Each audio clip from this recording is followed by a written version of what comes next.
menurut Mas rumah tangga Rasulullah yang lebih banyak penghasilan siapa? Saya aja lagi mikir Rasulullah pedagang ya.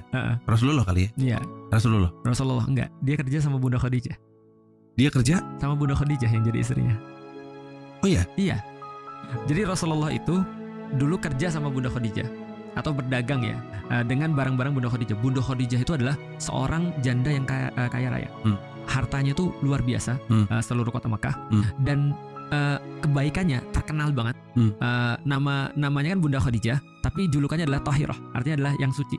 Karena dia adalah wanita yang seolah-olah kayak di depan daripada zamannya. Jadi orang-orang nggak melakukan, dia melakukan semua. Dia nggak pernah menghardik karyawan-karyawannya.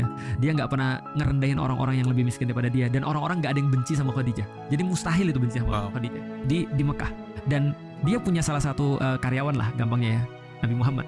Dan dia ngeliat, kok ini orang kok finance ya gitu kan ya, kerjanya bener gitu kan ya, bagus gitu kan ya, dagangnya rapi, omongannya beda juga dengan orang-orang yang lain gitu kan ya. Karena itulah Bunda Khadijah minta agar Nabi Muhammad jadi suaminya. Setelah mereka menikah, Nabi Muhammad itu yang mencukupi adalah Bunda Khadijah. Dan itu kata Nabi Muhammad sendiri.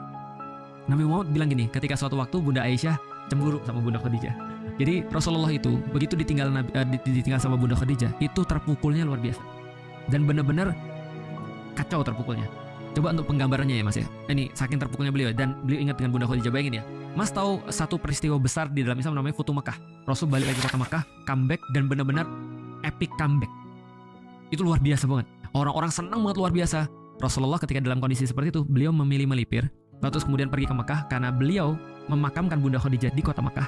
Dan gak ketemu sudah lama banget karena gak bisa ke kota Makkah. Beliau ketika orang-orang lagi menang, celebrating, beliau ada di makamnya Bunda Khadijah untuk berkemah di situ 2 hari 2 malam. Kayak mau ngomong yang kita ngomongin sekarang udah jadi gitu. Pikir gini, sebegitu Rasul nggak bisa move on dari Bunda Khadijah ketika itu. Nah terus kemudian dalam kondisi seperti itu bersama dengan istri-istrinya, Rasulullah tuh sering begini ketika ada yang ngetok pintu, terus dikasih tahu siapa, ini keluarga Khadijah. Rasul ninggalin istrinya, nyambut keluarganya Bunda Khadijah. Ketika misalnya lewat satu tempat, Rasul bilang gini, kayak aku ingat tempat ini.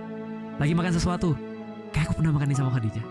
Wajar nggak sih kalau Bunda Aisyah terus kemudian merasa cemburu? Bunda Aisyah bilang begini, kenapa kamu selalu mikirin orang yang sudah dikubur pakai tanah? Rasul langsung bilang gini, hati-hati ya, jangan ngomong buruk tentang Khadijah. Lalu beliau sampaikan, kenapa dia begitu berarti bagi aku? Karena satu, dia adalah orang yang beriman kepadaku di saat orang-orang tidak beriman kepadaku. Dia adalah orang yang memberikan harta bagiku di saat orang-orang menahannya daripada aku. Dan yang ketiga, dari dia aku mendapatkan anak, bukan dari yang lain. Nah itu artinya adalah Bunda Khadijah itu adalah tulang punggungnya dalam hal pencarian dana untuk Rasulullah.